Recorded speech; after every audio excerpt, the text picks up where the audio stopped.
and gold. You know how we do it, baby. Come on, let's go.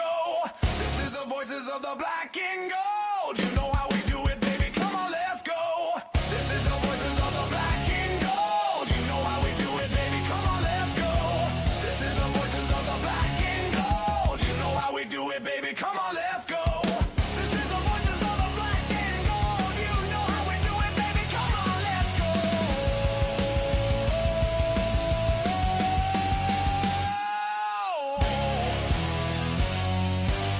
This is the voices of the black and gold. You know how we do it, baby. Come on, let's go. What is up, and welcome to another episode of the Voices of the Black and Gold, your go-to podcast for all things LAFC. And guys, we have had a run of a couple games lately. Tony's out right now doing some family things, so we got Andrew and Mr. Will here with us today.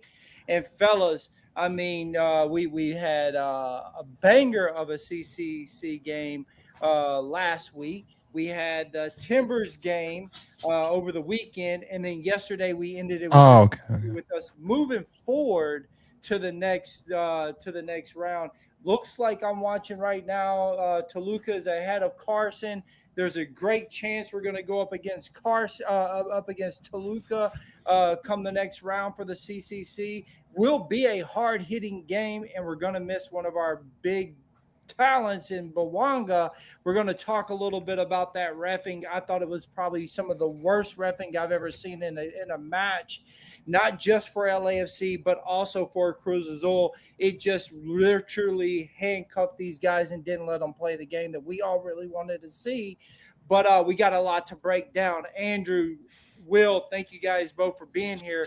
Andrew, I mean, we expected a win against Cruz Azul. We didn't know that we were going to run away with it the way that we did in the first game. And then come this last game, as I said, the ref sort of took it away, but it was a little bit of a stressful game. 70-80% of possession was to Cruz Azul.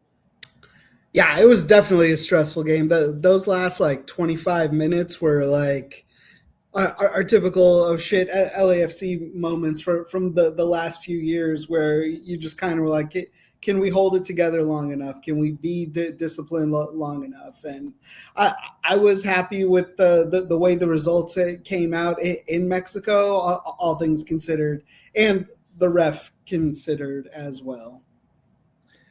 Will, you and I talked about it. Some of the worst reffing, as I said, we'll break it down a little bit more. Hey, look, you said it. If LAFC could get out of this with Cruz Azul, they have a great chance at going really far in this tournament. Now it looks like they're going to go up against Toluca. But to get out of this against Cruz Azul was a big deal for LAFC. And they dominated the first game after the first 25 minutes. Then it was all domination of LAFC. Then yesterday, a bit handcuffed by the ref, but a hard-fought game. LAFC had her survive. I was very nervous for three reasons in this game. And I'm talking about when I was watching it. I was very nervous. I was nervous because the way LAFC came out playing in the beginning of this game, too conservative. I thought they really should have been more aggressive to go for that away goal, to where Cruz Azul, and I told you this last night, to where they needed 5 goals to win the game rather than just 3 to tie it, right? So that was number one. Number two, I was very nervous about the refereeing, because when the refereeing is a free-for-all, you don't know what the hell is going to happen. Is someone going to get a red card? Is someone going to get injured because of dirty play? All these things that can happen because of the poor refereeing. And number three, and the most important thing, is that MLS has historically struggled against Liga MX teams in Mexico, especially in this tournament. So with the other two things I mentioned, it just made me very uneasy, especially after that first penalty goal that they got awarded, which was BS, obviously, which I'm sure we'll talk about. But either way, they got a goal and they only needed 2 more, and they were playing, I think Mr. Mister called it shithousery is what he called it last night when we were doing the watch along. But they were throwing the kitchen sink at them, and it made me very nervous. So those 3 things had me uneasy all night long, and I'm just super glad they were able to come away and seal the deal. So what's pretty cool about the new program for StreamYard, they let us do polls right now. So you'll see a poll over here. It says, what do you rate LAFC in the Concacaf Cup so far? It's 10 to 10 out of dominance, 8 to 9 out of strong, 6, 7 solid but shaky, under 6 concerned. Put your answers in there. But boys, I want to know what you think so far. What are you rating LAFC so far from what we've seen up to this point right now, Andrew? I would go 2. I would give us a strong 8 to 9 in there. I think games that like yesterday that it happened, I think we do great with being able to be flexible in our matchups, which I know we'll talk about. But I just don't think we've had that serious of a challenge so far. And I think Toluca, I was just saying in the chat earlier before we got going, like Toluca against us is going to be the most important game in the tournament. And I think coming out of that, if we win that, it will change to being dominant. It'll be what brings me to that one level. So, yeah. Will, where are you at on this poll, man? What do you think? I think they've been solid but shaky because I do think they've had some very good games, but I think they've had some very questionable games, like the game against Alajuelense. Both games, honestly, could have been a disaster because you're talking about the whole tournament, right? Not just this previous leg. This is the whole tournament. It's going to come up. This is for the tournament up to this point. Yeah, so I think the 2 best games are obviously the Real España 6-1 and then the first leg of this series, the 3-0. But they have showed some concerns in the attack.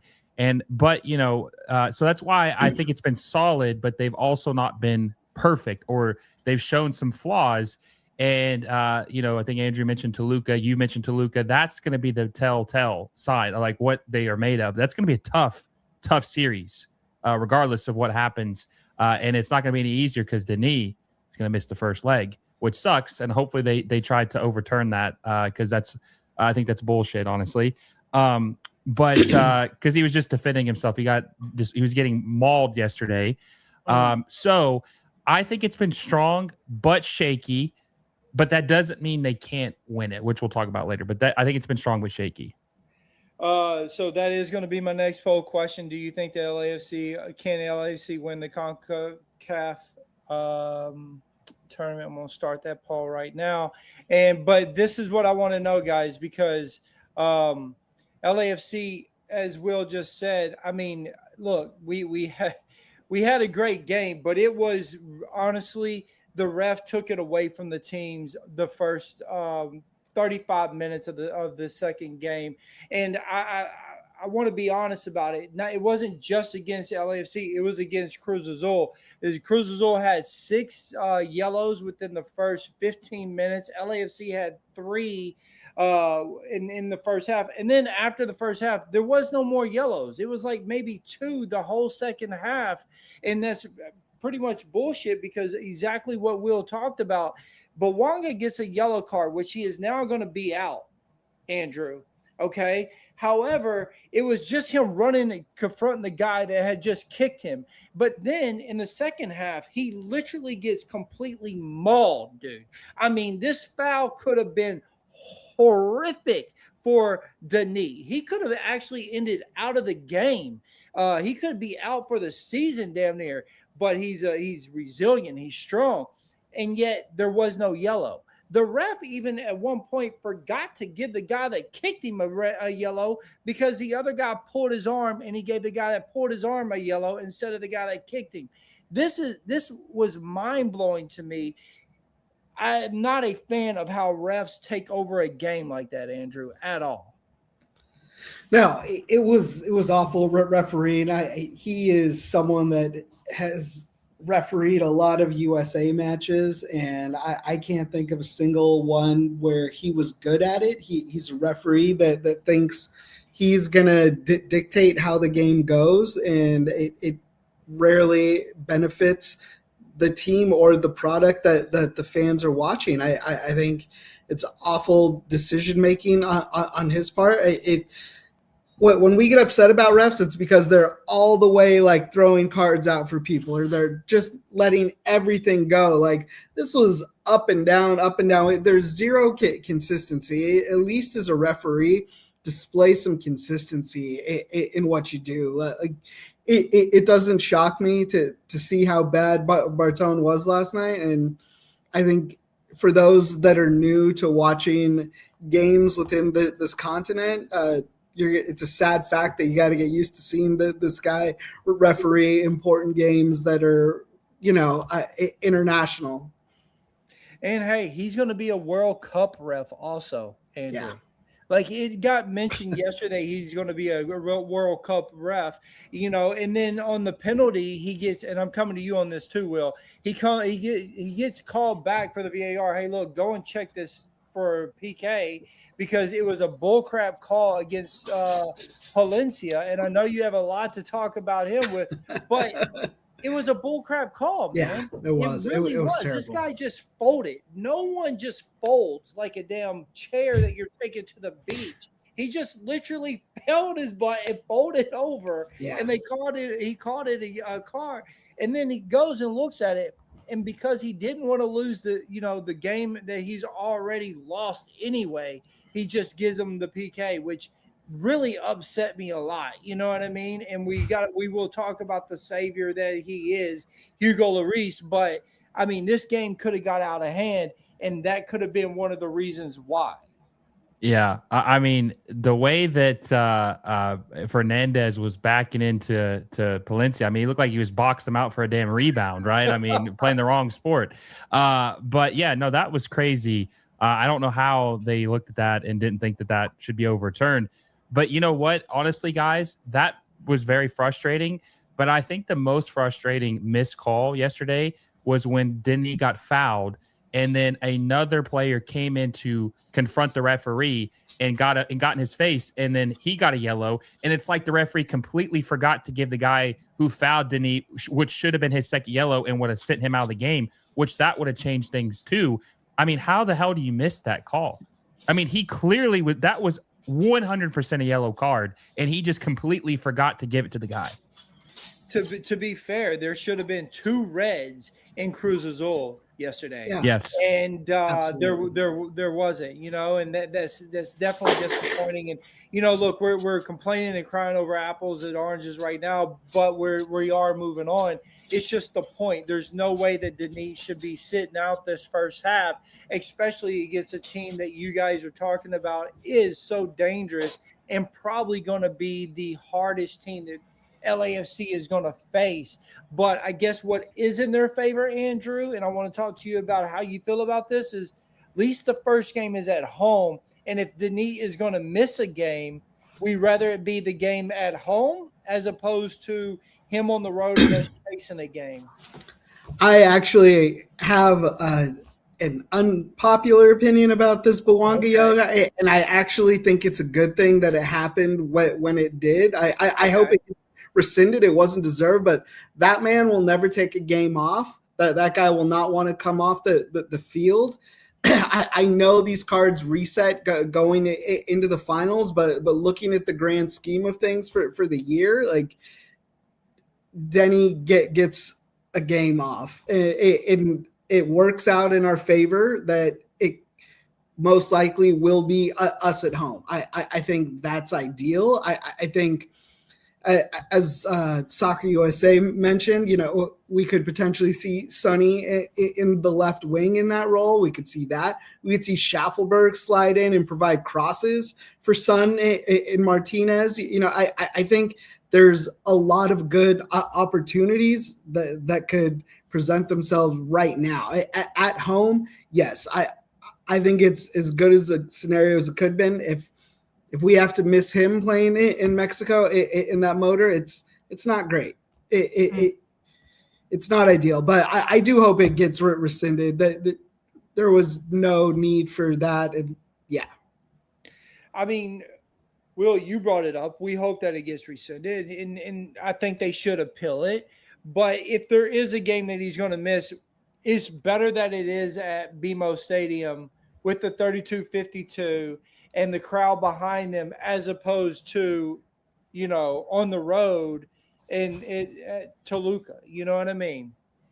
I don't know. I go back and forth. I see both points, but it kind of makes me think also maybe Denis at his comfort zone at home might be good, because what if he went crazy and scores 3 goals, gets a hat trick, and then you go into Toluca with that 3-goal lead and he misses, but he pad the stats for you, rather than now he has to come down to Toluca, hostile environment, missed a game, so it's kind of one of those things you go back and forth with.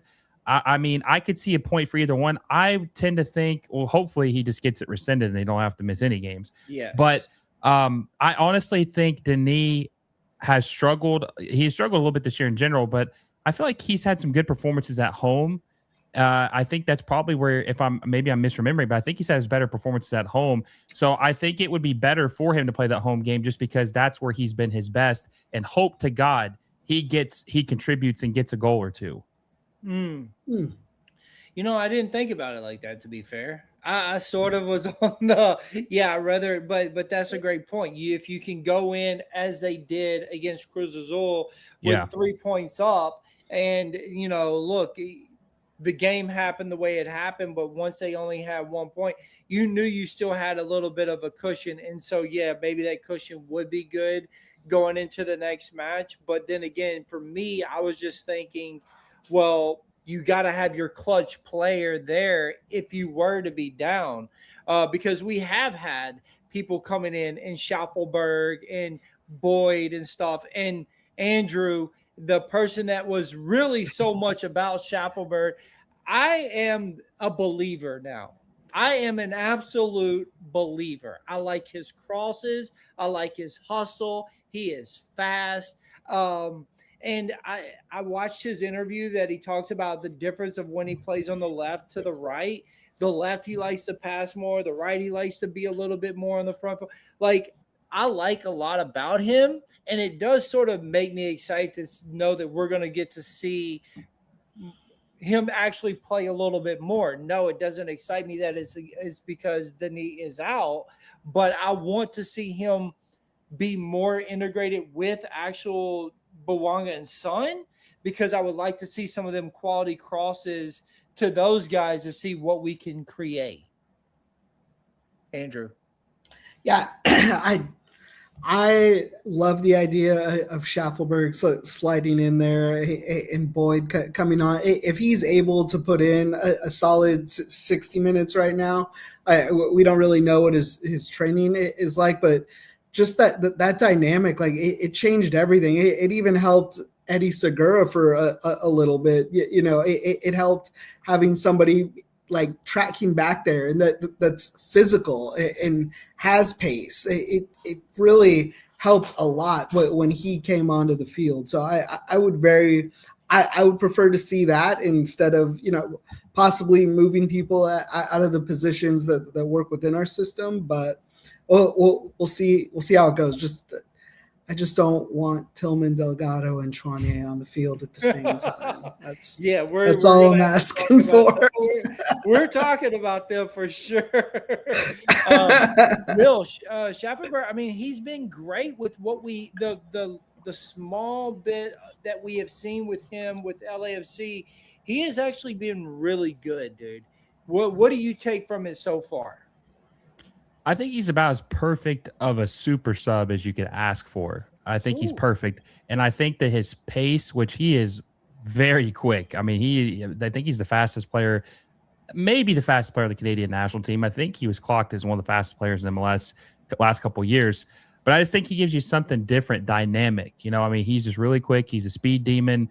And I do think on Segura's side, it helps him out a lot, because Segura is not known for his pace, right? And he was looking very tired yesterday down the stretch. So I do think that I like Schaffelberg. I like him a lot better than Tyler Boyd. I think, he is probably right now, unless I'm forgetting someone that's healthy, he's by far the best player off the bench right now. And I do think it'd be interesting to see what he could do a full 90 with the stars. Because did he start? He started against the Timbers, right? With everybody out, with the heavy rotated, he didn't start against the Timbers. He got subbed in, did he? I believe he got subbed in. I could be wrong. I think he on got that, subbed in. I could be wrong. Well, because I know they did a heavy rotation, so I didn't know if he started. But I want to see what he looks like with a full 90 with most of the starters and see how he plays. I'd be very interested to see how he did. He was very good with Nashville, and I think he's been a pleasant surprise. Like, I mean, I don't think he's gonna change his entire team, but for what you want him to do, he does it very well. Yeah, the starters for the Timbers was Bouanga, Ordaz, and Boyd. Yeah, I've even these last couple games watching Nashville, like I've had to be like, guy, imagine if Nashville still held on to this guy. Like imagine how they would look right now, even with Surge. Like he's. Yeah, I'll stop gushing about Schaffelberg for a little bit of time, but well, I don't want you to. Because I loved it, and you brought me in. You brought me into it, and I'm a believer. I am an absolute 100% believer, and it makes me excited to know that I feel like that he gets, the more that we're going to get to see some of those beautiful crosses that we have begged for people to be able to put in. And I know beautiful. That is one of your complaints about Palencia. He doesn't have great crosses, and I love Palencia, the dog, but just does not have the crosses that we need. Yeah. It's just not there. I feel our attacking front is as healthy as it's been all season. Abobasis is back. Boyd is, Schaffelberg's integrated in there. We have Ordaz. I just don't feel the need for Tillman to be up in that area whatsoever. I know our defensive plan worked in. Yeah, I guess it's fine for some games, and I know they just posted this thing about MDS talking to everyone after the game and how we have a lot of tools in our toolbox, and it can be exciting to watch. But when it's that team that's just there to play defense, it's a tough look. Yeah, I had a question for both you guys real quick because we're just talking about like performances and by the way, Toluca just scored again, so the Galaxy are cooked. They got they would need 4 goals now to tie it up and go into extra time. So that game's officially over. But my question for you guys is, and I know that I'm some people say I'm negative because I'm not a fan, and I'm just asking honest questions. This team has performed super well defensively all year, and they've had spurts of the attack. Now, we all can agree that Tillman has not been as good. Delgado definitely hasn't been good. And, I mean, there's been players that have been subpar this year, right? Yeah. So my question is could we just imagine how much better this team would be if those positions were upgraded and they actually had guys that weren't inherently bad, but just good or consistent, right? Because none of those guys, to me, I know Nick likes Tillman a little more than me and Andrew do. I'm not saying he loves him, but he likes him more. But even Nick would admit that Tillman, he's not consistent though. Regardless, he's not consistently playing well. That's my question: is what would this team be? Because if they had consistent players in the midfield, or had guys to play their real positions, like Tillman should be on the wing, and he sure as hell shouldn't be playing as a 10. If they had guys playing those positions and they were good, I think they would easily win the Champions Cup. Easily. I think they'd easily win it. I think they're still going to win the Champions Cup, but yes, I agree with you. Look, I'm just going to jump in here before Andrew answers that one. Delgado for me has not been it. And I shit on Delgado a lot. And I'm starting to actually feel bad about it. I did a lot on Martinez last year, and I've ate every word that I said last year. I shit on Tafari last year. I mean, every word that I said last year. But, like for me this year, Delgado just isn't it, Chouanier.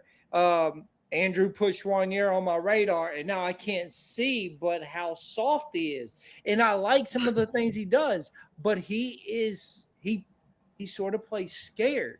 Like when you watch Martinez push a guy off and score a banger, he's a dog, right? Yes, Palencia don't have the great crosses, but the dude is a dog. He will get in your face and don't care. Chouanier is more of a like, don't come at me and let me get this kickoff. You know what I mean? Dude, he fell down so many times, bro. Andrew Yeah. brought this to my attention. Now I can't unsee it. Like I He literally flops. cannot unsee it. I'm like, Like, yo, he is very soft. like floating on the wings, like pushing up, even maybe as a 10, but like anywhere in that midfield where we need an aggressive and like somebody that can pass accurately in small spaces. It's not him, and it's not Delgado. And yeah, I know we all harp on Delgado a lot. We all don't like have something like against it. He's a part of this team, but it's just not working, and it hasn't for a while. And like, well, we're not saying get rid of him, but like I know Boudry got hurt. I know Eustachio's still working his way back. It's the only thing that gets me through some of these rotations for the midfield is just knowing that like come Leagues Cup, like this midfield is going to look different. If Jesus plays again this season, it could look a lot different. But at this point, and I am on record as the biggest Eddie Segura hater, I would rather see Eddie Segura tried in the midfield than watch Delgado play anymore. Like I would welcome that and move Hollingshead into the left back. It's gotten to that point. As U.S. Soccer said, Eddie motherfucking Segura scared me all game, and he scared me too. Like I was terrified the whole time. I mean, it was like a red, and it could have been another red. I mean, it was a yellow. It could have been another yellow to make a red. I was like, dude, what are you doing?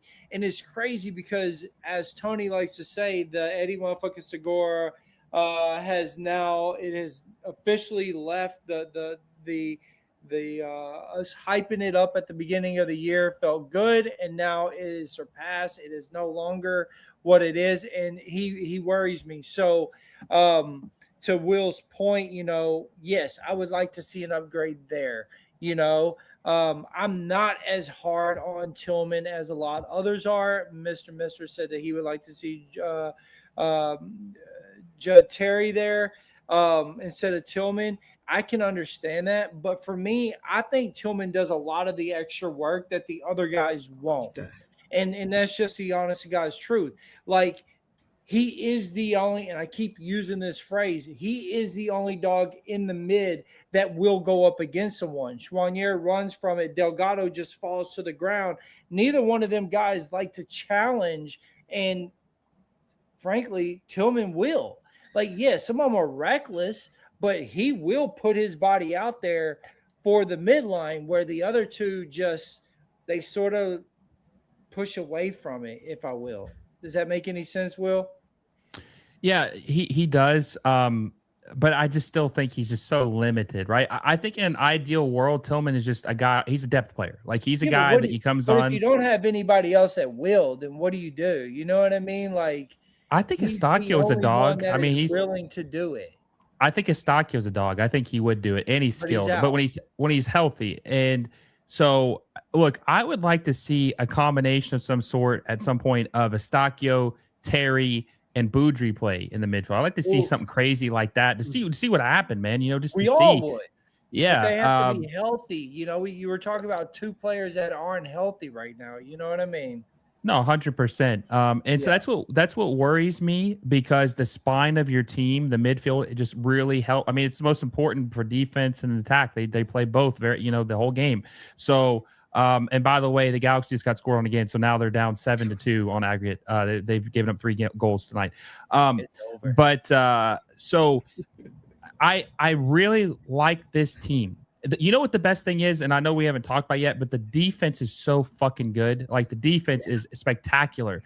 I think right now, just to kind of like give a teaser for this, if the season were to somehow end right now, Porteous is defender of the year, Tafari is the most improved player of the year, and Hugo Lloris is the goalkeeper of the year. If the season were to end right now, well. We need to talk about this because I have one of these polls up and it's about Hugo, and it says, is Hugo Lloris the most important player of LAFC right now? And I'm going to go in and put that one up right now because it's very important. He has saved LAFC numerous times, but as Will was saying, the defense has became, for me, one of the best defenses LAFC has ever had. Porteous, we all like to call him Porto, is absolutely been fantastic. He's one of my favorite defenders. Outside of Collini, he's one of my favorite defenders we've ever had.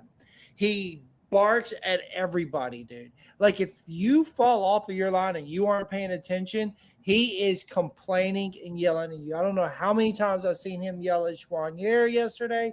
I don't know how many times I've seen him yell at Eddie Segura yesterday. Like he's that guy.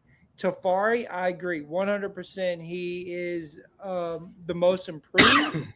He was someone that I complained about numerous times last year. He has made me absolutely eat my words.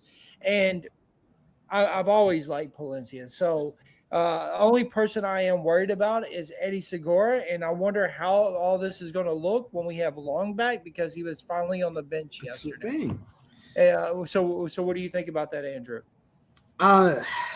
One, I do think Hugo is playing lights out and has been the difference maker in our most important games. I would put Bouanga right up there with him. It's a tough call for me. I think it's neck and neck for what it means for his team, but he is. We've talked about it for a little bit now. He is just on a different level that we haven't seen him play in like 7 years, maybe like. Even his first year here, like he wasn't as vocal as he was as he is now. Like he is just dialed in, and he is the best goalkeeper in this league. I don't get how he doesn't make that list of players of the week every single week. And it's weird to think that Hugo Lloris is someone that's underrated or not talked about enough. But like I haven't seen an off game like last night could have been way worse than what it was. It could have been way worse. Like our defense was getting torched. I know our defense looks great now, but like in reality, we're playing with 4 center backs that can just kick the ball up. And luckily, our 2 main center backs have the pace, but Tafari was covering Segura's ass all night, which you shouldn't have to do. As a defender, you shouldn't be covering for your wing, but as much as they were, and it happened with Porteous a couple times too. So the question that I was waiting for, and thank you so much for it, was that now what are we going to do that Aaron Long is back? Like where does that man fit? Where does he go? And I've tried to think about it in my own head, and it's like he's coming off a second Achilles tear. Like they wouldn't put him where Eddie's going, and then it's like well, who can play on the outside? Because I Long is our boy. We love him as a person, and he was our captain until he got hurt. But like where does that fit with 2 other center backs that are starters? It'll be interesting to see how he gets reintegrated in. I actually have a hot take for that. I think Aaron Long is going to get traded. His salary is too big, and they're playing too well to have him on the bench. He makes like 1.3 million a year. You can't afford to have a player have that salary and not play. But Tafari and Porteous are just playing way too well together. And to your point, Aaron Long's not a left back. He cannot do it. It's not going to work out. So I would not be surprised to see the LAFC. Sorry, I'm watching the game on the side here. I would not be surprised to see LAFC trade him because there's so many teams that could use a good center back. Use those resources to sign some depth or other players this summer because we know they like to get busy in the summer transfer window. So that's number one. I think Aaron Long, hot take, he's traded this summer. I think he's going to be traded to another team, and I think they'll get a pretty good haul for him because he is good. And he doesn't take up pay. Mr. says, even with Long coming back, don't fix what isn't broken. They found a good balance with Porteous and Tafari. And it is very true. It's 100% true. All right, we'll answer the Hugo question earlier. Also, where does that performance for Lloris rank? Number 1, top 3, top 5 are just solid for the last game. Like all time? Yeah. Where does it rank for him? For him, it's number one. For him, I told you today on the phone. I haven't told Andrew this, but I think that Lloris is starting to etch himself as the second best player in LAFC history. And I know Denis Bouanga has obviously got some accolades with the 20 goals, but dude, Hugo Lloris is consistent as you can be. Dude has single-handedly been the rock for you guys this year. Without him, who knows what the record would be? Because there's a lot of games the attack wasn't working, but he's unstoppable. It feels like you cannot score on him. And I even posted today, if France was smart, they would bring him to the World Cup this year. He probably won't play, but having him as a third goalkeeper with that experience and how well he is playing, why the hell? Imagine if Hugo Lloris, the way he's playing right now, was your team's third goalkeeper. How good of a third goalkeeper that is. He'd be the starter on numerous teams around the world. I mean, if he could, right? But he can't. He's capped to the French national team. But he's playing out of his mind. And I'll even go one up on you, Andrew. He's not just the best goalkeeper in MLS. He's the best goalkeeper in this hemisphere right now. I truly believe that. I think he's the best goalkeeper, definitely North America, maybe even South America too right now, like playing in these leagues.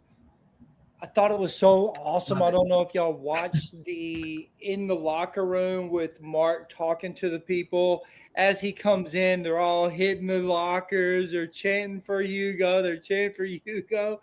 Mark starts giving his spiel, and he calls Hugo Benjamin Button. You know, it is very true. I think I think you told me that. I didn't know this. Did you? I swear you said he's at 43. I think I heard. No, he's almost 40, but still, that's crazy. 40 years old.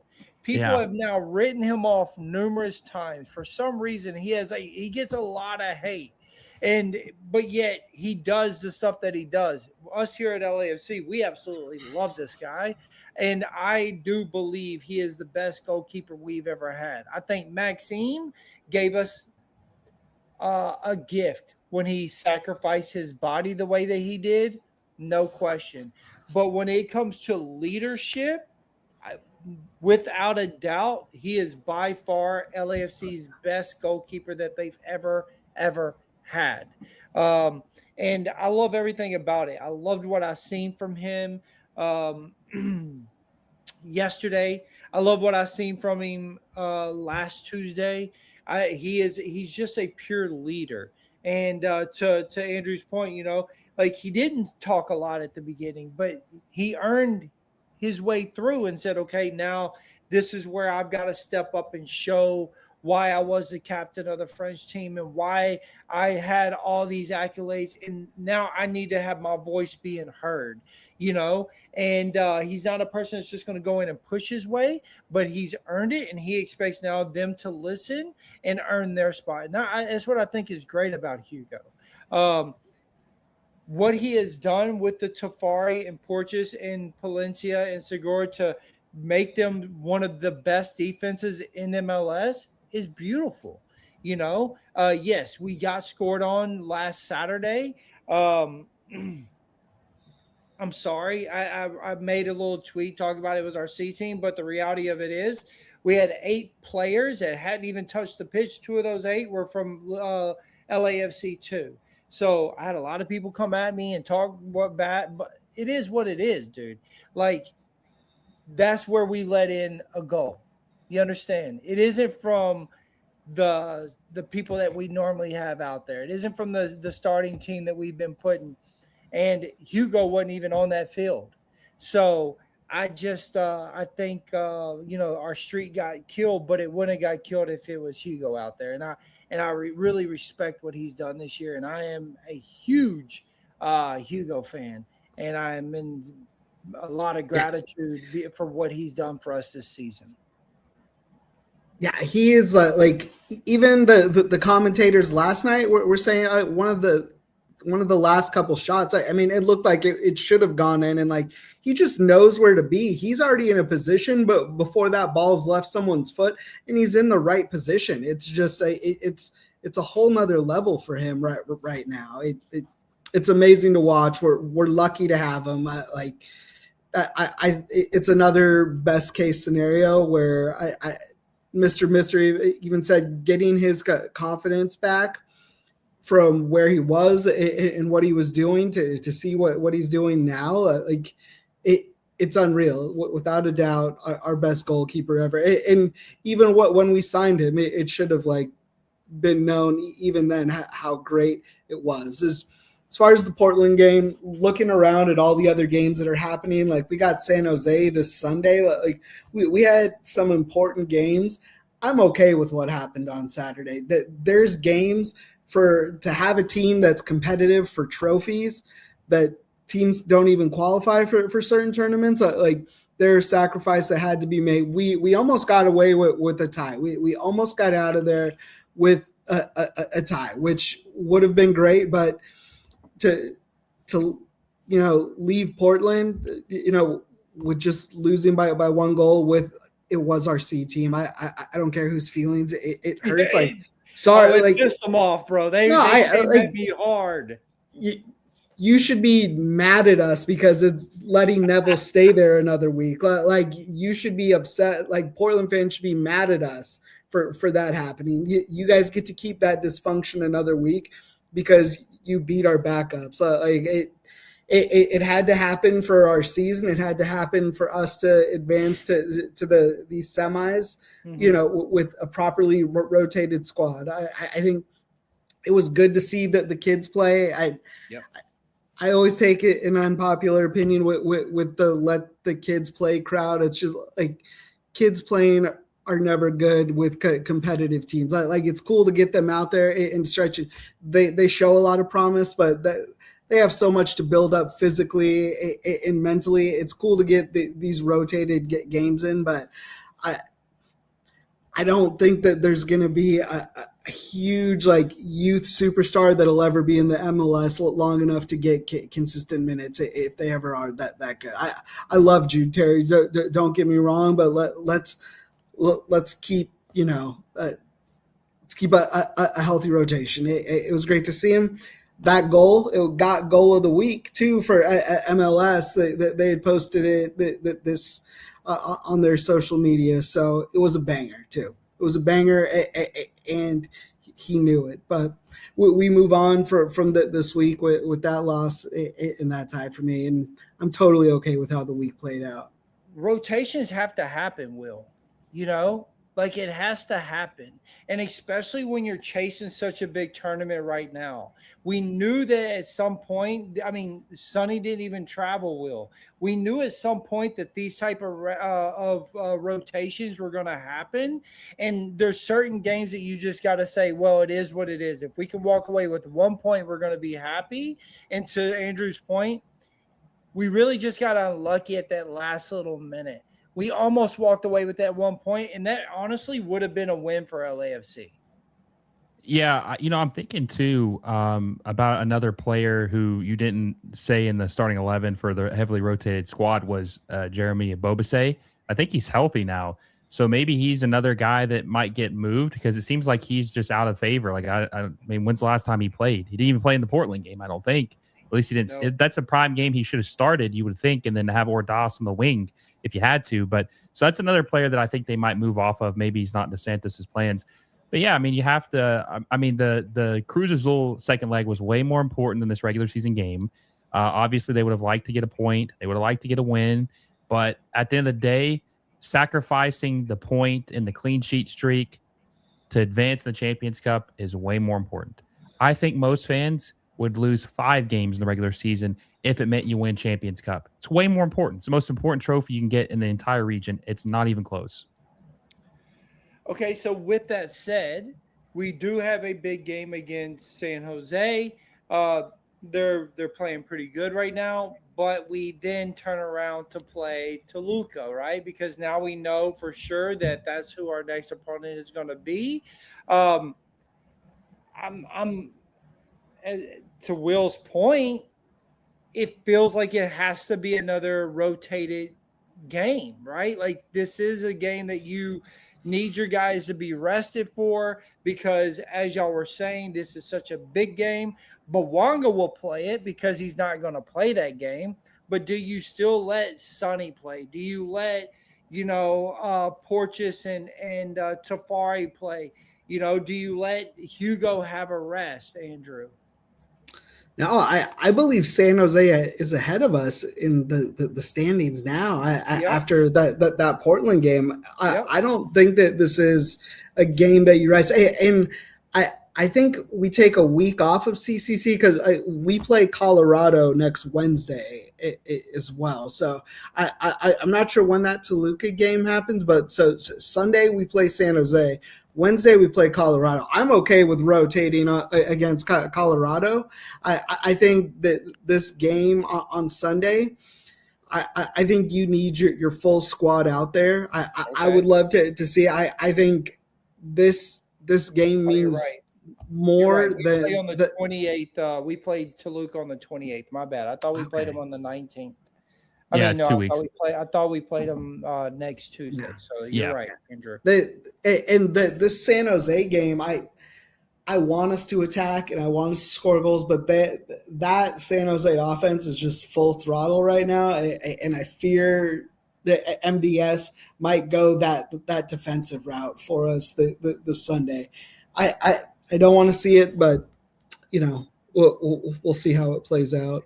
So San Jose on the 19th, Colorado on the 20th, 22nd, and then Minnesota on the 25th before Toluca.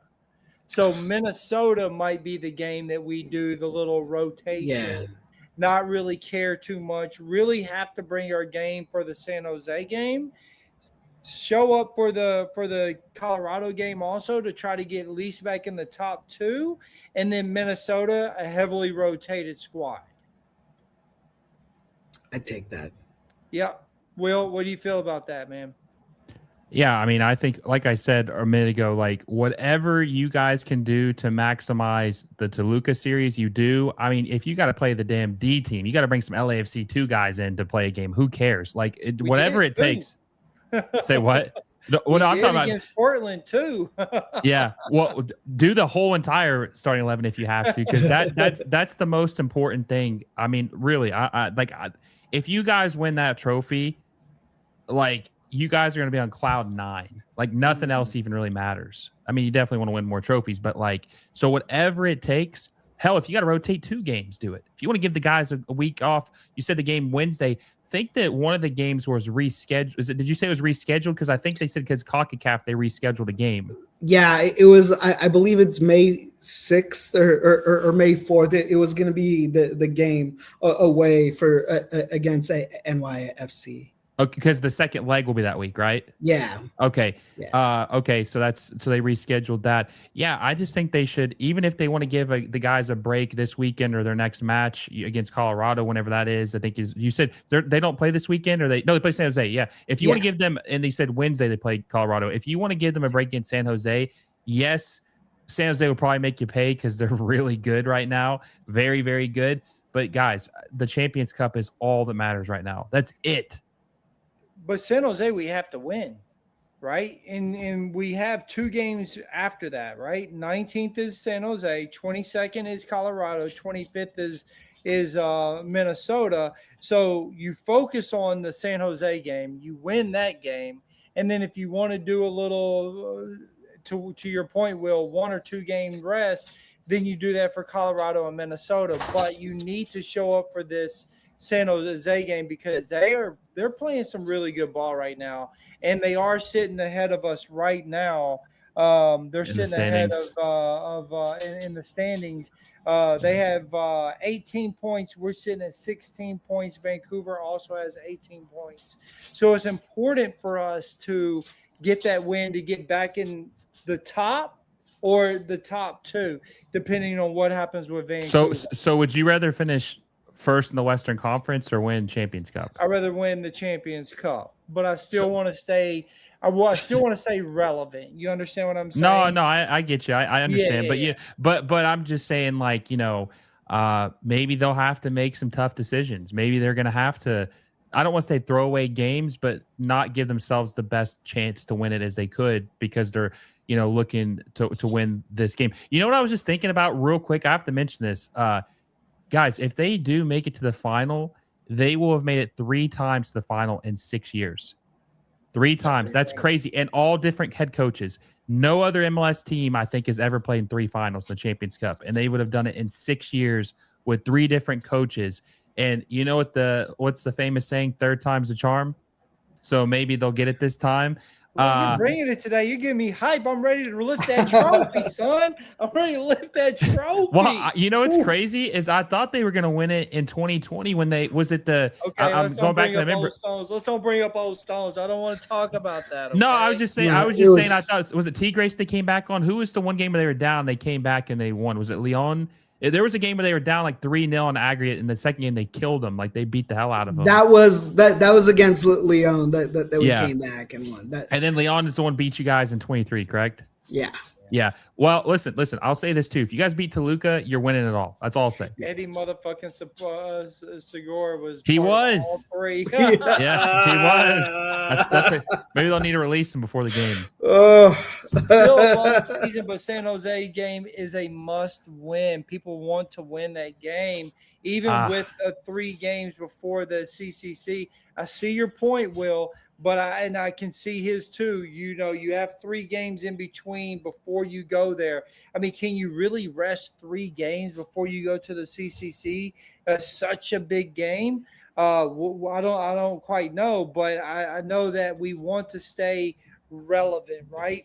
I was looking the next underneath. It would be they have 13 points, so LAFC can still be in the top 3 if regardless of the situation, so if they can get those 3 points or if they can walk away with a point. Vancouver is going to end up playing who was it I just seen that they're playing? Someone that does Sporting Kansas City. They're not that great this year, so you have to expect that Vancouver's going to win. So we're really fighting for that second position against San Jose come this weekend, really. You know what I mean? That's what we're fighting for. So, yeah, I'm good with LAFC trying to fight for that, but Colorado and Minnesota, maybe, to Will's point, not stress the rest of the team out on it. You know what I mean? I would say I would sit them this week. I would, and then I would let them play against Colorado because that would be 1 week before their next match. So, like, that's kind of a week of rest for the starters. And then I would rest the guys from Minnesota. I think they don't need to rest all 3 games, but at least the 2, man. Because you know these dudes, bro, Segura looked like he was about to die last night. That dude needs a breather. I was like... They said it was because of the altitude. No, but still, like it probably was. But dude, he looked like he was like, had a couple blown tires. I mean, he looked rough last night. Yeah, he looked terrible. That was awful. It got real bad towards the end. Where it was like, when the people that are commentating on it are like, "Oh, he's gonna give up a goal," that's bad. It's not good. Yeah, you know you're screwed when that starts. Oh man, he is really sucking wind. Well, yeah, he is. Like shit, we're screwed. Yeah. He was hanging on for dear life, man, last night. and so like guys like him, at least guys like him need to have a rest for probably both games. Okay, so what is the score prediction that you guys have for that San Jose game, Andrew? I'm gonna go 2-0 for us. 2-0. And is it your starting lineup or are you rotating? Yeah, I'm going 2-0. I would go full fledged because also, but Bouanga's not going to get rotated out of these games because he's going to have a game off coming up, and he's going to tell Mark that too. Hey, I get 1 game off, so yeah. I think we'll see a full squad. I would rather see our attacking lineup over our defensive lineup, but I still think we'll see a full squad here. Will, what kind of score prediction do you have for the San Jose game? I think it's going to be a mixed lineup. I don't think it's going to be all out or all in. I think it's just going to be a couple random pieces, guys starting, guys off. I think Son Heung-min will not play this game. I think Denis will play this game. He just normally does. And I just think there'll be maybe a couple other pieces that doesn't play. And then I think it'll probably be like a 1-1 draw. I think they'll have a good showing. They won't lose like they did against Portland, but I don't think they'll get 3 points. But that's still, listen, I would say with all the games you played, if you can get a point against the red hot San Jose, you have to be willing to take that. I think it's going to be the first game in the MLS season that is really going to test Hugo how he has been tested in the CCC games. Yeah. Right. And if we can get a clean sheet, it just more shows like how important he's been and he is to this season. You know what I'm saying? Because they are red hot and they expect to score goals. I'm going to go with what Andrew said, 2-0. So if we get that shutout, it just cements that our defense is what we believe that they are. And I'm ready to see that, you know.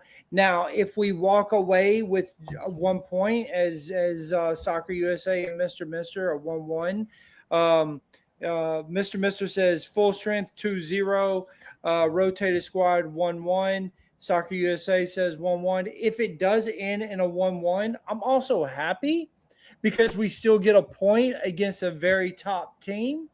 And, you know, it is what it is. Now, I want to get back on the road of having shutouts, but I don't know how important we need to make that our priority.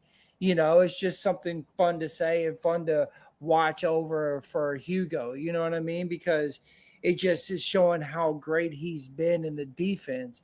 But if it's 1-1 against a great team like San Jose this year, then what does it really say anyway? You know what I mean? You still held out and you're competing while you're still running for, you know, as Will and Andrew said, the best tournament, the biggest tournament that we play all year. So, you know, if we're in the running for the big game, then who cares what really happens as long as you're not losing points. You know what I mean? As long as you're not giving all 3 points away. That's what really matters. That's what we got to cut out for these next 3 games. And I think that's the most important part for me. You know, even for Colorado and Minnesota, I don't want to lose 3 to any of them. I prefer draws or winning all 3 points. You know what I mean? Make any sense, Andrew? It absolutely does. I definitely feel like winning's important, Nick. Getting. I'm with you. I want to see a full. I see what Will's saying, and I understand it. But on San Jose, I want a full squad, and we know that Denis Bouanga is going to play all 3 of those games because he's going to get that rest, right, Andrew?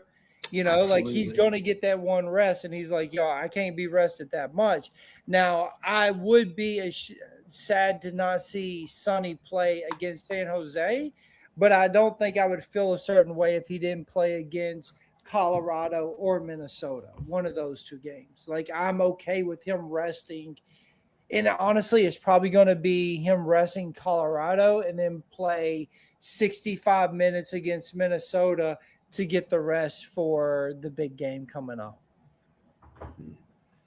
Yeah. You know? I'd be okay with Son not traveling to Minnesota like he did Portland. I wouldn't miss that one bit. Will?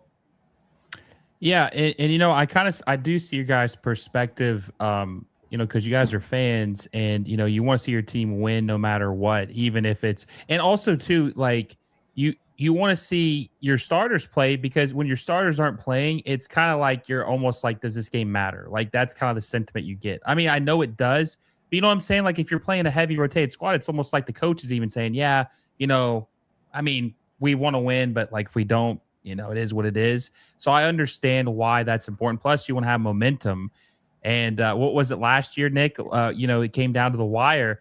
You know, if there had been some better performances early in the year, maybe you guys would have finished first place over Vancouver or San Diego. I think it actually finished first. Vancouver was second. So, yeah, I get what you're saying. And I think of all the players that needs rest, Son Heung-min's definitely the one. Rumor has it all 14 Carson fans left the game early today. Final attendance, 27,000. Yeah. Okay. We Well, all the- saw it. Funny. The That- second level was completely empty around the entire stadium. Yeah, So we already know that you definitely went 27,000. Like, no way. He said he was going to fix it because he knew I wasn't going to say the other word. I was going to call him Carson anyway.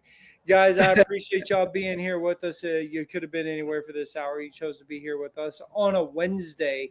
We chose to do Wednesday because, Monday was my anniversary and then Tuesday was a game. So it made sense to do it here on Wednesday, and I'm glad we did. Hate that Tony wasn't here. Appreciate you being here with us, though, Will and Andrew. Thank you for always being here with me.